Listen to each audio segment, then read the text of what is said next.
Well hey guys, welcome in electronics globe YouTube channel. आप लोग में से बहुत सारे लोग क्वेश्चन पूछते हो अबाउट द कंपोनेंट सिलेक्शन की, कैसे कंपोनेंट को सिलेक्ट करते हैं इन अ पीसीबी। तो मैं आपको ये बताऊं कि जब भी हम स्कीमेटिक्स को ड्रॉ करते हैं या पीसीबी डिज़ाइनिंग की बात करते हैं या एम्बेडेड सिस्टम की बात करते हैं, तो सबसे इंपॉर्टेंट पार्ट होता है वो होता है सिलेक्शन ऑफ कंपोनेंट। बट ये सिलेक्शन ऑफ कंपोनेंट जो डिपेंड करता है, ये डिपेंड करता है प्रोजेक्ट के ऊपर, कंडीशन के ऊपर। तो आप जिस भी प्रोजेक्ट को यूज़ करने वाले हो उस प्रोजेक्ट के अकॉर्डिंग ही आपको कंपोनेंट्स के सिलेक्शन करने पड़ेंगे। जैसे कि अगर मैं बात करता हूँ तो आप प्रोजेक्ट्स मान लो, जैसे कि अगर मैं कोई ऐसा डिवाइस बनाना चाह रहा हूँ, जैसे कि अगर मैं बात करता हूँ तो मेरे को अगर होम ऑटोमेशन सिस्टम बनाना है, तो होम ऑटोमेशन सिस्टम के लिए मुझे क्या क्या चीज़ों की रिक्वायरमेंट होगी। एक मेरे को चाहिए होगा कंट्रोलर, एक मेरे को चाहिए होगा वाईफाई मॉड्यूल। अगर मैं वाईफाई मॉड्यूल यूज़ नहीं कर रहा हूँ तो मैं ESP32 माइक्रो कंट्रोलर की तरफ जा सकता हूँ। अब देखो यहाँ पे भी एक बहुत इंपॉर्टेंट ऑप्शंस आते हैं। अगर मैं ये बोलूँ कि अगर मेरे को होम ऑटोमेशन सिस्टम बनाना है जो कि वाईफाई से हो, IoT बेस्ड प्रोजेक्ट हो, तो उसके लिए मुझे ये सोचना है कि कैसे हम IoT के लिए सबसे इंपॉर्टेंट होता है वाईफाई। तो मेरे पास यहाँ पे दो ऑप्शन है। फर्स्ट थिंग मैं जाऊँगा कि मैं एक माइक्रो कंट्रोलर परचेस करूँ, लाइक STM के कर लूँ या फिर माइक्रो चिप के करूँ या नोवोटॉन के माइक्रो कंट्रोलर्स में सिलेक्ट कर लूँ, है ना।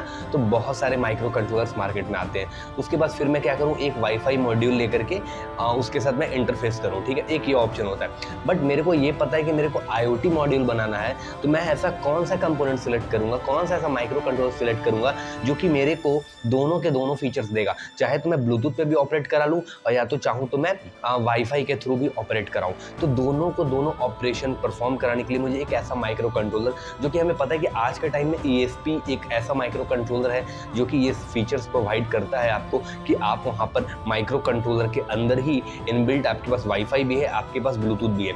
तो ये होता है सिलेक्शन ऑफ कंपोनेंट्स की। मेरे को एप्लीकेशन पता है, ठीक है, तो मैं उसके अकॉर्डिंग क्या कर लिया, मैं सिलेक्ट कर लिया। अब सेकेंड कंडीशन आता है कि किस तरह के एरिया में मुझे देखना है, मतलब क्या है इन्वायरमेंटल कंडीशन।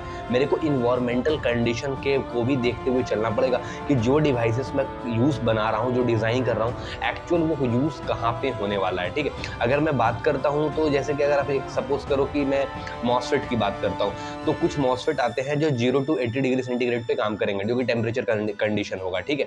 मतलब क्या है कि उसे मैं चाहूँ तो एक नॉर्मल सिटीज़ में भी लग यूज़ कर सकता हूँ, या चाहूँ तो मैं उसे कहीं ऐसे जगह पे भी प्लेस कर सकता हूँ जहाँ की 70-80 डिग्री टेम्परेचर होगा।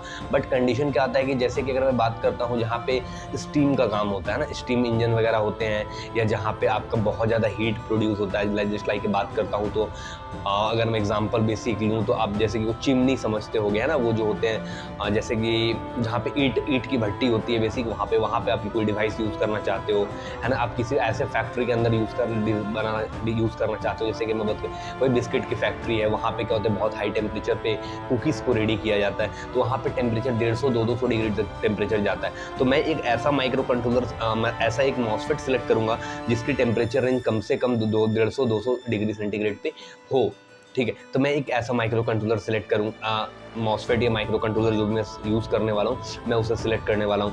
तो ये कंडीशन होती है। अब सोचो अगर मेरे को कहीं ऐसे जगह, जैसे कि अगर मैं बात करता हूँ तो मेरे को मान लो कश्मीर में कोई डिवाइस लगानी है, तो मुझे पता है कि कश्मीर में जो ठंड के टाइम का जो टेम्परेचर होता है, जैसे कि अगर बात करता हूँ दिसंबर जनवरी का जो मंथ होता है, फरवरी का मंथ होता है, वहाँ पर टेम्परेचर वहाँ पर -15 -16 डिग्री तक जाता है, ठीक है। तो अब मैं ऐसे कंपोनेंट के बारे में भी सोचूंगा कि मेरा टेम्परेचर रेंज माइनस इतना में भी कवर कर ले, क्योंकि उससे क्या होगा कि कंपोनेंट्स मेरे खराब नहीं, डैमेज नहीं होंगे, मेरे डिवाइसेस एक्टिवेट रहेंगे उस टेम्परेचर रेंज में भी।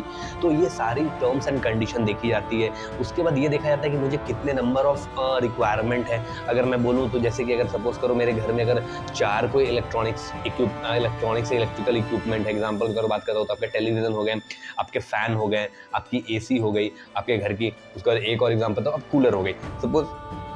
सपोज करो 4 डिवाइसेस मेरे को यहाँ पे यूज़ करना है, तो मैं 4 डिवाइसेस के लिए क्या 10 अगर मान लो इसे ऑपरेट मैं कैसे करूँगा, मैं रिले के थ्रू ऑपरेट करूँगा कि जैसे ही मैं रिले को सिग्नल दूंगा मेरा डिवाइस क्या होगा, ऑन हो जाएगा। तो क्या मैं ये बोलूँ कि हम यहाँ पर 8 रिले यूज़ कर सकते हैं? नहीं। हाँ, अगर मुझे फ्यूचर में ऑप्शन देना है अपने क्लाइंट को या अपने प्रोजेक्ट में रखना है कि नहीं मैं 4 की जगह 5 डिवाइसेस, तो भी मैं एक्स्ट्रा रख सकता हूँ। बट नहीं, मेरे को पता है कि नहीं मेरे को 4 ही डिवाइसेस ही यूज़ कराने हैं, तो मैं वहाँ पे 5वां क्यों दूंगा। तो मैं 4 चैनल रिले मॉड्यूल्स पे जा सकता हूँ, या मैं अपने PCB में 4 रिले को ऐड करूँगा। तो ये सारी चीज़ें होती हैं एक पीसीबी डिज़ाइनिंग के लिए कंपोनेंट सिलेक्शन का क्राइटेरिया।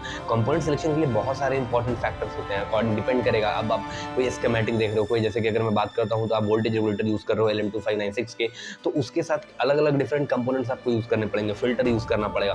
तो ये सारी चीज़ें एप्लीकेशन होती हैं कि मुझे कब डीकपलिंग कैपेसिटर यूज़ करना है, कब मुझे एमओवी यूज़ करना है। मुझे एमओवी अगर यूज़ करना है तो मैं एमओवी कब यूज़ करूँगा। तो एमओवी क्या होता है, बेसिक जब हाई वोल्टेज आता है, खास करके जब हम एमओवी यूज़ करते हैं एसी सप्लाई में। तो अब मेरे ध्यान में आता है कि नहीं, एक एसी सप्लाई है मेरे पास, एसी सोर्स है, और उस एसी सोर्स में एक मेरे को प्रोटेक्शन प्रोवाइड करना है अपने सर्किट को, अपने हार्डवेयर को, अपने डिवाइसेस को, तो मैं वहाँ पे एमओवी यूज़ कर लूँगा। जैसे कि अगर बात करता हूँ तो घर में हमारे पास 220 वोल्ट से लेकर 240 वोल्ट तक आते हैं, कभी-कभी 300 वोल्ट भी आ जाते हैं जिसमें कि आपका एमसीबी ट्रिप कर जाता है ना?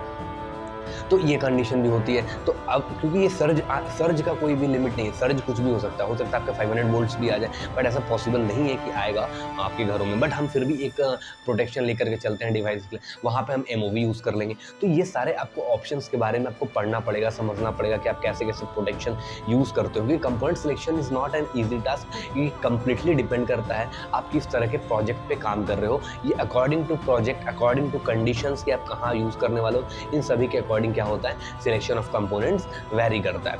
अब बात करता हूँ डीकपलिंग कैपेसिटर आप यूज़ करते हो, तो डीकपलिंग कैपेसिटर क्यों यूज़ करते हैं भाई? तो आप बहुत सारे स्कीमेटिक में देखते होगे, तो बेसिक कैपेसिटर का काम क्या होता है, डीसी सिग्नल को ब्लॉक करना। क्या अगर डीसी सिग्नल को ब्लॉक करेगा, तो सपोज करो बहुत बार, अब एसी सिग्नल का मतलब, एसी सिग्नल का मतलब कैपेसिटर एसी सिग्नल में काम करता है, डीसी में तो काम करता नहीं।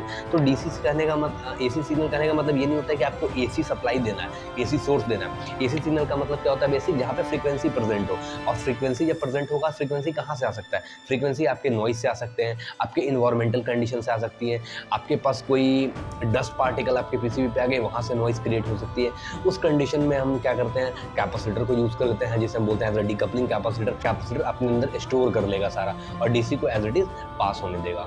तो ऐसे से बहुत सारे एप्लीकेशन है, आपको सिलेक्शन ऑफ कंपोनेंट देखने पड़ेंगे। फिल्टर के बारे में आपको समझना पड़ेगा, फिल्टर क्यों यूज़ करते हैं, कैसे काम करता है। तो बहुत सारे डिफरेंट फैक्टर्स हैं कंपोनेंट को सिलेक्ट करने के लिए, बट मेजरली हम ये देखते हैं कि हमारा एप्लीकेशन क्या है। अब सपोज करो कोई ऐसा मैं माइक्रो कंट्रोलर सिलेक्ट कर रहा हूँ, जैसे कि अगर मैं बात करता हूँ, चलो मेरे को 3 सेंसर यूज़ करने हैं, 3 डिवाइस यूज़ करने हैं। एक है मेरे पास आरटीसी यूज़ करना है, एक मेरे को करना है मान लो कोई ह्यूमिडिटी सेंसर यूज़ करना, और थर्ड करना है टेम्परेचर सेंसर। मेरे को 3 I2C के यहाँ पे डिवाइसेज है। मैं चाहता हूँ कि मैं एक ही लाइन पे दो माइक्रो कंट्रोलर के अंदर आपको I2C के फीचर्स तो मिल जाएंगे, SCL और FDL के। अब मैं चाहता हूँ कि नहीं, मैं तीनों को सेपरेट ही रखूँ, तो सेपरेट रखने के लिए आपको 3 पोर्ट आपको चाहिए होंगे, यानी 3 आपको चाहिए होंगे SCL और 3 चाहिए होंगे SDL।